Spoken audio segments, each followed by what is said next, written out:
Bueno, muy bien. Estamos en Canal 7 con el doctor Gerardo Soria, a quien le agradecemos por supuesto.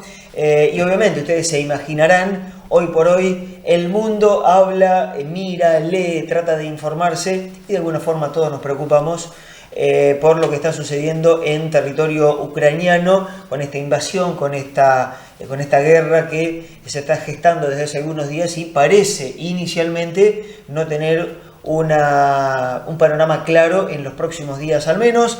Gerardo, gracias una vez más por estar acá en el canal y por ir siguiendo de cerca el tema.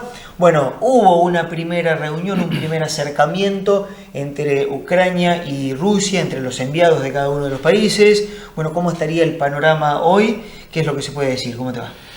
Bueno, en primer lugar agradecerte la invitación a vos y a tus compañeros que te ayudan en el trabajo.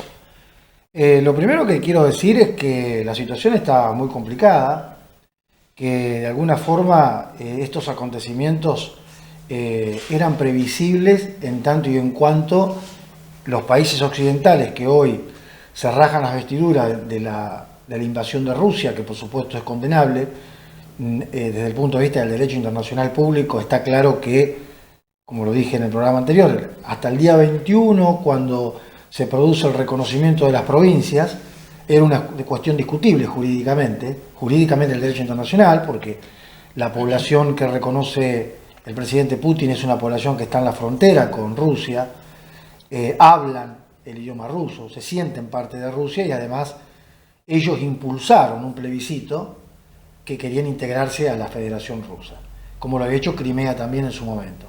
Hasta ahí la cuestión desde el lado de Rusia, por más que Occidente condenaba eso, jurídicamente estaba para discutirlo en el seno de las Naciones Unidas. Los acontecimientos después, cuando ya Rusia invade parte del territorio de Ucrania, de lo que no estaba en discusión, las ciudades que se están bombardeando, Kharkov y demás, y el objetivo del presidente Putin de destituir un gobierno, como en el caso de Zelensky, obviamente eso es en una clara violación del derecho internacional y de la Carta de las Naciones Unidas. Hasta ahí es el marco jurídico. Eso está claro. Eso está claro. Pero bueno, acá hay que discutir de política, de geopolítica y los aspectos militares y políticos que están en juego, que desembocan en esto, ¿no es cierto? Claro, sí, vos ya lo mencionaste en el programa anterior, uno por ahí tratando de leer todo, de informarse a través de todos los medios, porque por ahí, si uno se queda con un solo medio, por ahí se queda con alguna visión sesgada de la realidad, tratando de abrir el panorama. En el fondo está Estados Unidos, en el fondo está la OTAN, la Organización del Tratado del Atlántico Norte, están el resto de los países aliados, y esto de ese coqueteo, no sé si está bien decirlo, a nivel internacional del presidente de Ucrania, de permitir o eventualmente permitir que la OTAN instale alguna base naval en territorio. Es como que en el patio de la casa de Rusia le van a instalar bases navales de Estados Unidos. Fue una provocación y bueno, nada se justifica de lo que está sucediendo, pero hay que analizar esto que sucedió previamente. Bueno, lo que nosotros tenemos que tratar de imponer a la gente es, a la gente que nos escuche, que nos ve, es la situación, digamos, del armamento nuclear. Porque ahora aparece en escena todo el tema del armamento nuclear. Porque si no, no comprenderíamos el cuadro de lo que estamos diciendo. El armamento nuclear es central para comprender, primero, por qué de alguna manera se produce la desintegración de la URSS, ¿no es cierto?, por la carrera armamentística contra Estados Unidos concretamente y Francia, que eran son las dos potencias nucleares del mundo. Diríamos primero Estados Unidos, segundo Rusia junto con Estados Unidos, ahí casi iguales, ¿no es cierto?, Estados Unidos y Rusia, y en un tercer lugar o segundo lugar, como lo tomes, Francia, y después viene Inglaterra con armamento nuclear. Entonces, comprender el fenómeno del armamento nuclear es entender cuando Rusia le plantea a Occidente ya hace 8 años de este tema, esto no comenzó ahora, entre 8 y 10 años también, lo que se llaman las garantías de seguridad que viene reclamando Rusia. ¿Por qué? Porque ninguna de las dos potencias desmanteló la totalidad de las ojivas nucleares. Estados Unidos las disminuyó y Rusia también las disminuyó a partir de los acuerdos que se hicieron, primero entre Gorbachev y Reagan, y después fueron acuerdos que se hicieron entre Yeltsin, y ahora vamos a ver ese tema de qué acuerdos hubo dando vuelta. Porque justamente el pináculo de la discusión a nivel internacional fue el armamento nuclear. Claro. Dijeron, tenemos que llegar a un punto donde o desmantelamos esto o el riesgo de que el mundo se vuele. Sí, sí. Estamos hablando de ojivas nucleares que tienen 1000 o 2000 veces más poder de fuego y de destrucción que tuvo la bomba de Hiroshima en Nagasaki en agosto de 1945, que en 30 segundos mató a 30.000 personas. 30.000 personas. En 30 segundos. Estamos hablando de 1000 veces más el poderío. Los rusos tienen la bomba SAR, yo ya lo comenté acá, que tiene un radio de destrucción de 600-700 kilómetros. Es decir, si Rusia tira una bomba de esa, una sola que tire, puede destruir Colón, provincia de Buenos Aires, ya lo dije, Rosario, Buenos Aires y Córdoba juntos. ¿Está claro? Sí. El movimiento de vidrios del impacto se produce a 900 kilómetros, para tener una idea de lo que estamos hablando. Una locura total. Entonces, ese problema del armamento nuclear es lo que está en juego cuando se hablan de lo que son las garantías de seguridad de Europa y fundamentalmente, en particular, de Rusia, porque Rusia es la primera potencia en Europa y en Asia que tiene armamento nuclear destructivo. No solamente en el territorio, sino también con submarinos nucleares cargados de ojivas nucleares y con misiles hoy hipersónicos que pueden llevar ojivas nucleares en fracción de minutos y que cortan 7 u 8 veces la barrera del sonido. Ya Rusia tiene esos misiles hipersónicos.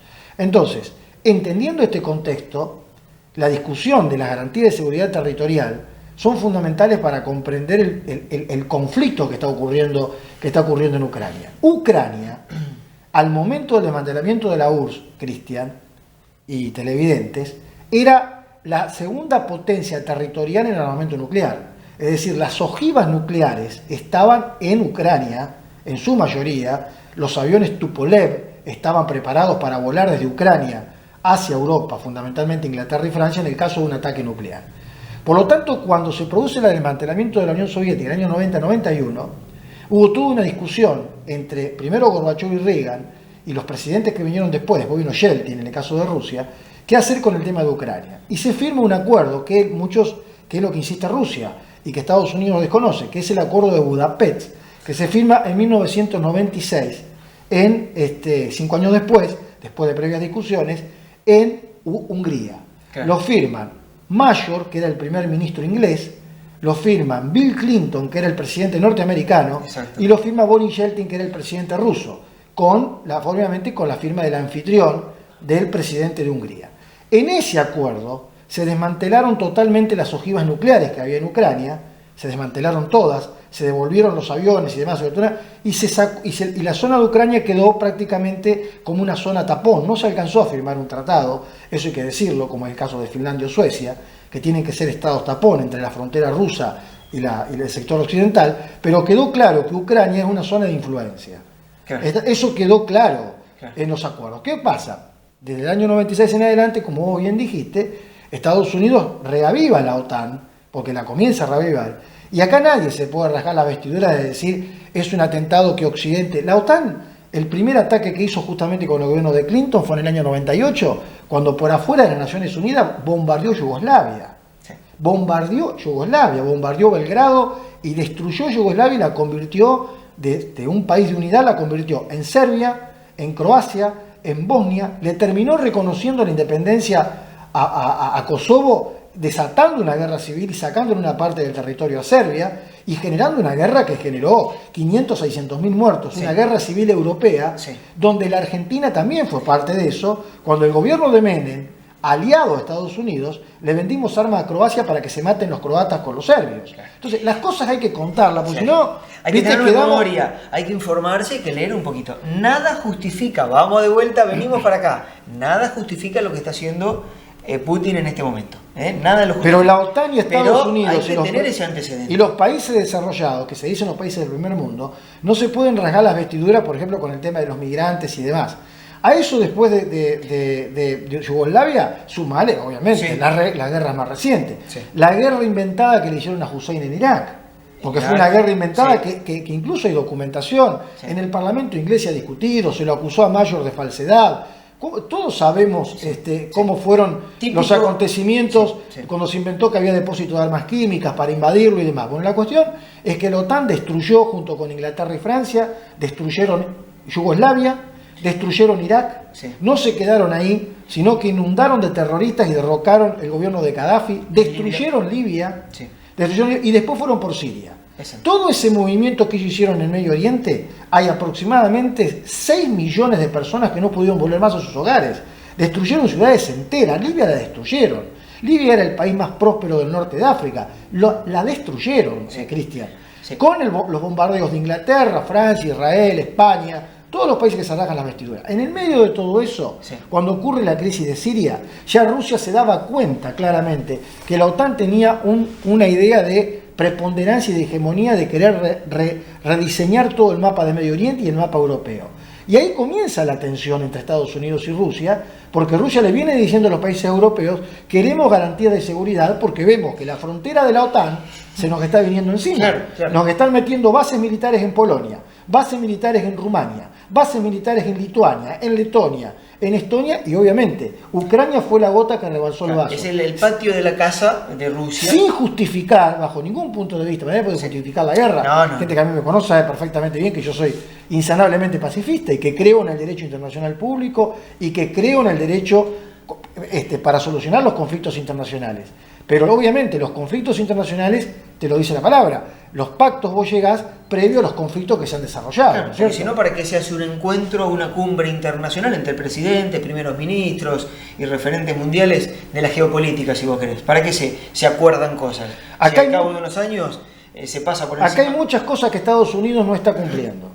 Estados Unidos está incumpliendo el Tratado sobre Armamento y Proliferación de Armas Nucleares, lo violó sistemáticamente hace un año atrás, cuando le hizo caer el contrato a Francia. Francia tenía un contrato con Australia por 60.000 millones de dólares para la construcción de submarinos diésel, y Estados Unidos, que hay un conflicto entre Francia y Estados Unidos, las relaciones no están bien, por más que ahora estén juntos en esta circunstancia, porque Estados Unidos, en su pelea en el Pacífico con China, hace una nueva alianza con Inglaterra y con Australia, y le hace caer los contratos y le vende los submarinos nucleares de propulsión nuclear a Australia, violando todas las normas, Cristian, de la no proliferación de armas nucleares, de lo cual incluso la Argentina, por ser fundadora de la Comisión Nacional de Energía Atómica, la Argentina es uno de los miembros permanentes en la Comisión Internacional de Energía Atómica, porque es uno de los países fundadores que ha tenido iniciativa en energía atómica en el año 50, con el gobierno del general Perón.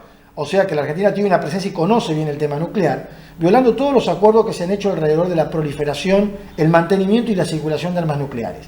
Es decir, se están violando los acuerdos internacionales sobre la proliferación de armas nucleares que Rusia le viene reclamando, que se tienen que sentar nuevamente a negociar porque hay nuevas tecnologías, y por el otro lado, la OTAN no puede mostrar nada a la humanidad, de si nosotros somos los pacificadores y Rusia es, es el invasor. ¿No? La OTAN tiene crímenes de lesa humanidad, ha derrocado presidentes, por más que le guste a ellos, ¿no? Ha destruido sociedades. Ha destruido sociedades enteras. Insistimos, nada se justifica con digamos, esto que está sucediendo en Ucrania. Te pregunto, Gerardo, dos cosas. Crimea, la península, pareciera el foco, el lugar geográfico puntual donde, digamos, todos se disputan esa península. Es estratégicamente importante, es el paso al mar, a la salida. El Mar Negro, ingresás después, hacer el ingreso a Asia y hacia Europa. Exactamente, la salida de Rusia al océano. Digamos, y el ingreso Sí, salida y entrada. Digamos, es crítico ese lugar, ¿verdad? Sí, bueno, pero Crimea, a ver, históricamente Crimea, después de 1873, que después de la guerra ruso-turca, que fue apoyada por Inglaterra y Francia, los rusos ganaron esa guerra. Y eso fue territorio ruso históricamente. En Crimea están los depósitos de los grandes batallones de la lucha rusa, hay grandes generales enterrados ahí en ese lugar, la población se siente prorrusa. Claro. Hay que recordar también los acontecimientos. Cuando el gobierno de Kiev toma la decisión en el 2014, que se produce el golpe de Estado con Yanukovsky, el gobierno de Kiev tiene 3 zonas. Si podemos ver un mapa, que por ahí el compañero nos muestra un mapa. Cruz había preparado, sí, ahí lo vamos a ver enseguida. Bueno, ahí estamos viendo en el mapa. Bueno, la zona amarilla, diríamos que se está viendo con amarillo o naranja, es la zona del este del Donbass, que son las provincias que estamos viendo ahí, de Lugansk y de Donetsk, que claramente tienen frontera directamente con Rusia, Exacto. como Kharkov, que se están generando grandes combates ahí, y mayoritariamente toda esa población es rusa. Exacto. Cuando se produce el golpe de Estado en el año 2014, apoyado por Estados Unidos, ahí estamos viendo la zona, ¿no es cierto? Se produce el golpe de Estado, esa zona que estamos viendo se declaran independientes del gobierno central y piden el ingreso a la Federación Rusa. Entonces eso hay que contarlo. Es decir, la población hizo un referéndum, no quieren saber nada con el gobierno central de Ucrania. Pertenecer a Ucrania. Bien, perfecto. Desde el año 2014 a la fecha, en ningún medio de comunicación pasó lo que ocurrió. El ejército ucraniano, ahí vemos una zona celeste, que eso es ahí vemos, por ejemplo, es un río, esa es zona celeste. Bueno, ahí, en esa zona, los tanques, y atravesando eso también, se cansaron de bombardear y de atacar escuelas, hospitales y fábricas de las ciudades de Lugansk y de Donetsk. Claro. Y los medios de comunicación nunca mostraron eso. Claro. 14.000 muertos hay del otro lado. Claro. Durante 8 años y permanentemente intentos de negociación donde Rusia, Francia, Alemania y Ucrania, en las negociaciones de Minsk, que es el famoso acuerdo de Minsk, se buscaron acuerdos para que esa zona quede en una zona que sea independiente, pero que pertenezca todavía al territorio ucraniano. Claro. Sin embargo, el gobierno de Ucrania los maltrató permanentemente a esa población. Un dato solo, sí, les prohibió claramente que ellos se manejaran con el idioma ruso, con todo lo que eso significa. Vos, por ejemplo, no podés estudiar porque no te reconocían los títulos, claro, no te reconocían... o sea, independencia a medias. Exactamente. Es decir, entonces, bueno, esa gente golpeada claramente por este conflicto. Ahí es donde el gobierno de Rusia decide incorporar a estas dos provincias a la Federación Rusa, pero por pedido de la población.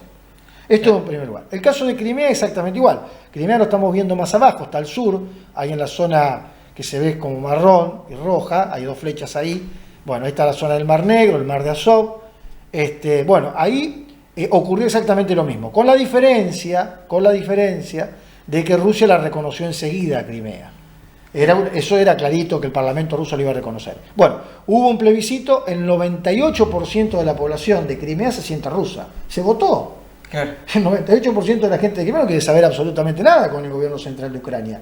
Ellos no se sienten ucranianos porque en realidad Crimea se incorpora a Ucrania por un acuerdo que hizo Khrushchev durante la Unión Soviética, que la terminó incorporando a la provincia ucraniana. Pero ellos nunca se sintieron ucranianos. Sí, fue territorio históricamente ruso. Fue territorio desde 1873 en adelante, que ahí está enfrente de Crimea hasta Turquía, claro, después de la guerra entre Rusia y Turquía, que terminan ganando los rusos, obviamente, en aquellos años, claro, que ha sido parte de la literatura universal. Bueno, Tolstoy, los grandes escritores han escrito sobre este tema, ¿no? Sí. Es una de las grandes, diríamos, triunfos militares que ha tenido el ejército ruso. Claro. Eso perteneció siempre a la provincia de Crimea. Claro.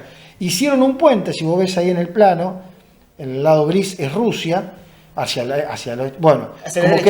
derecha, ahí sí, es que, para que no quede aislada Crimea de Rusia, exacto, construyeron un puente muy hermoso, muy lindo entre Rusia y Crimea. Fue bastante polémico. Fue bastante polémico y los norteamericanos amenazaban con bombardear el puente. Claro. Un puente de 4 kilómetros. Es un puente que termina uniendo a Rusia, sí, con Crimea, sí, sí, porque hacia arriba no pueden salir. Bueno, claro, pero la realidad es que eso fue lo que ocurrió, ¿no es cierto?, en ese tema. Gerardo, te llevo para otro lado que pareciera que no tiene nada que ver, pero tiene que ver. Contame el papel de China a esta altura. Bueno, es como que está expectante, en cierta forma se está beneficiando, sí, con estos conflictos que indefectiblemente económicos, culturales, va a tener Rusia en lo inmediato y a futuro. Yo creo que hay ganadores y perdedores. Va a haber ganadores como en todo lado y perdedores. Primer perdedor, hablo de la irresponsabilidad de Zelensky. Zelensky, el presidente ucraniano, es responsable de la destrucción de su propio país, por más que se lo hayan destruido las tropas rusas, porque él fue el que forzó esta situación. Y no hay que olvidarse que Zelensky, antes del reconocimiento de Putin del día 21 de febrero, porque hay que contar los hechos, en la semana anterior, el 18 y 19 de febrero, en una reunión en Múnich, donde estaba reunido el Consejo de Seguridad de Europa, él le dijo a los europeos que le iba a dar el territorio de Ucrania para poner lanzaderas nucleares. Ojo con eso. Una locura. O sea, el desafío de Zelensky al gobierno ruso fue abierto una semana antes de que se produjera la invasión y 4 días antes de que el gobierno de Putin produjera la anexión de las provincias de Lugansk y Donetsk. Porque hay que contar la escalada como se dio. El presidente de Ucrania, desafiando a Rusia, dijo que le daba el territorio a los europeos y a la OTAN para que pudieran poner y colocar lanzaderas nucleares. ¿Te podés imaginar? Eso es una locura. Una provocación. A 8 minutos con misiles hipersónicos y a 30 minutos con misiles comunes de Moscú. Eso, obviamente, ya Putin se lo había planteado a Macron, el presidente francés, y se lo había planteado a Scholz, el presidente, el primer ministro alemán, que bajo ningún punto de vista Rusia lo iba a aceptar, y Alemania lo sabía y Francia lo sabía cuáles eran las condiciones de negociación. Claro. Que en Ucrania no podía haber lanzaderas de ningún tipo porque ponía en juego la seguridad de Moscú y la seguridad de Rusia. Claro. Te preguntaba por China. En ese contexto yo creo que China es beneficiada. China no puede aceptar, por eso se abstuvo, el reconocimiento de las provincias de Donetsk y de Lugansk, porque ellos tienen 4 regiones que le están reclamando la independencia. Una es la región del Tíbet, después una región un poco más cerca ahí de Mongolia, y la más complicada es la zona de Taiwán, donde históricamente China, y ojo, que tienen el reconocimiento de Naciones Unidas, Taiwán es parte del territorio chino. Claro. Eso no lo discute nadie, porque desde el año 72 en adelante, las Naciones Unidas reconocen que Taiwán pertenece al territorio chino. Por lo tanto, los chinos lo han dicho claramente en el Congreso del Partido Comunista hace 8 años atrás, que ellos no descartan la posibilidad del uso de la fuerza para recuperar el territorio taiwanés, claro, que está ocupado por población china que eran anticomunistas y que se refugiaron después de la guerra civil en 1948 y 1950 al mando del general Chiang Kai-shek, que se hace poderoso en esa zona y que quedan 2 Chinas.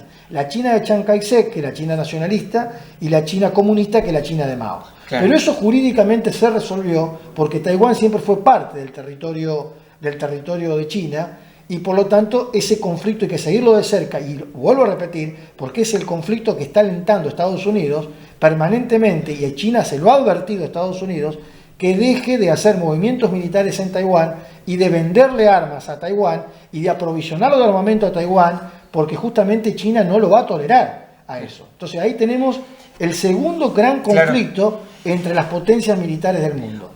Pregunta para que la gente nos escuche. Sí. De la injerencia norteamericana, que es muy sencillo. Sí. La pregunta es muy sencilla. ¿Qué hace Estados Unidos a 10.000 kilómetros de su zona de influencia en Ucrania? ¿Qué hace Estados Unidos en Taiwán? La pregunta es muy sencilla. Sí. No es que China se esté metiendo aún en la frontera de México-Canadá o que Rusia se esté metiendo en la frontera de México-Canadá. Son los Estados Unidos de Norteamérica, con la presión de la OTAN, los que están poniendo en riesgo la estabilidad internacional. Sí. Y esta guerra y este conflicto tiene esa responsabilidad. Sí. La responsabilidad primaria es de la OTAN y de los Estados Unidos. Exactamente. Y que ya ha sucedido décadas atrás con gobiernos anteriores, ya lo dijimos, lo dijiste vos en este programa, con sociedades desmanteladas, con muchos muertos y muchos lugares arrasados literalmente a un montón de kilómetros de distancia. Eso no justifica la invasión de ninguna forma de Rusia en el territorio ucraniano, ni tampoco puede llegar a justificar la reacción que tenga China con respecto a Taiwán. Pero yo le digo a los televidentes y a vos, anticipándome a esto, el conflicto con Taiwán y China en estos días también está al rojo vivo. Ya el gobierno de China en estos días, hace 3 días atrás, le tuvo que requerirle a un submarino norteamericano que se retirara de la zona porque estuvieron haciendo maniobras en lo que considera China que es su mar territorial. O sea, cuidado porque la situación en esa zona está muy tensa. Ganadores, como bien dijiste, China. Yo creo que China va a mediar en esto, va a terminar mediando. Y yo creo que la Argentina, y fundamentalmente Argentina y México, prácticamente los 3 grandes, Argentina, Brasil y México, más allá de las diferencias ideológicas, que tuvieron una postura bastante equilibrada y que los medios de comunicación empujaban a que la Argentina condenara. Sí. Justamente los países que por ahí se pueden declarar neutrales frente a este problema pueden ser los que pueden terminar mediando. Porque no va a poder mediar Estados Unidos, Francia o Inglaterra, que yo creo que cometieron un gran error.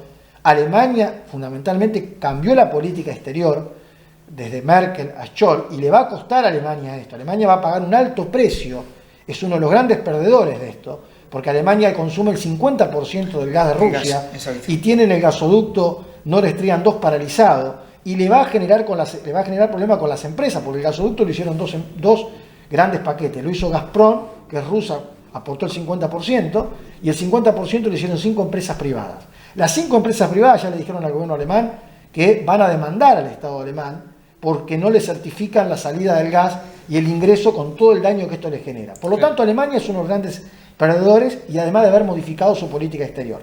Francia es otro, porque se está metiendo en un conflicto y se queda sin la capacidad de mediar. ¿Y quién va a poder mediar? Que es una potencia, China. China va a poder mediar y también algunos países de América Latina, como México, por ejemplo, o la misma Argentina o algunos países de América Latina podrían ser mediadores en este conflicto. Los que entran como parte no, porque ya Francia prácticamente le declara la guerra a Rusia, lo mismo ha hecho Alemania, lo mismo ha hecho Inglaterra. Te pregunto la última para cerrar, Gerardo. ¿Qué puede suceder? Hubo un primer encuentro entre enviados de Ucrania y de Rusia. Se habla de algún corredor sanitario como para generar un mínimo de seguridad y de tranquilidad en la población civil, en los comunes. ¿Ves en los próximos días alguna merma, digamos, en los ataques? Bueno, uno no está en el terreno y las informaciones uno las tiene que seleccionar porque hay mucha mentira. Vos viste que hay una consigna. Lo primero que muere en una guerra es la verdad.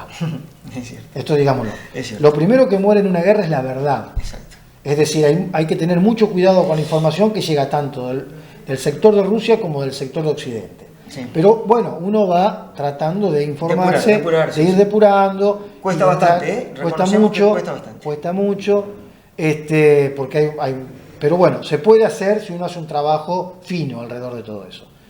Lo que yo creo es que militarmente Rusia, cuando se llega a una negociación, se llega con las armas en la mano, Cristian. Es decir, están negociando, pero ¿desde qué punto de vista? A ver quién está mejor parado en el terreno militar. Es decir, la negociación diplomática se hace en función de cómo vos estás en el terreno militar. Y yo creo que en el terreno militar Rusia tiene un objetivo que es quebrar, obviamente, todo lo que tiene que ver con las líneas de comunicación y hacerle sentir a Ucrania el peso del poder militar, por eso le está bombardeando las ciudades, las comunicaciones y demás, para obligarlos a negociar en ese sentido. Ahí hay dos cosas que me parece que juegan claras. El tiempo. En mi opinión, en mi humilde opinión, la prolongación del tiempo perjudica a Rusia, la va a perjudicar porque la prolongación del tiempo hace que cualquier ejército de ocupación a la larga sea repudiado por la población. Es decir, más allá de todos los errores que ha cometido el gobierno de Zelensky, si las tropas rusas ingresaran a Kiev, a la capital, van a recibir obviamente un hostigamiento por parte de la población ucraniana porque van a defender su tierra y tienen razón obviamente de defender su tierra. Eso es claro y quiero ser muy contundente. O sea, cualquier ejército de ocupación le cuesta sostenerse.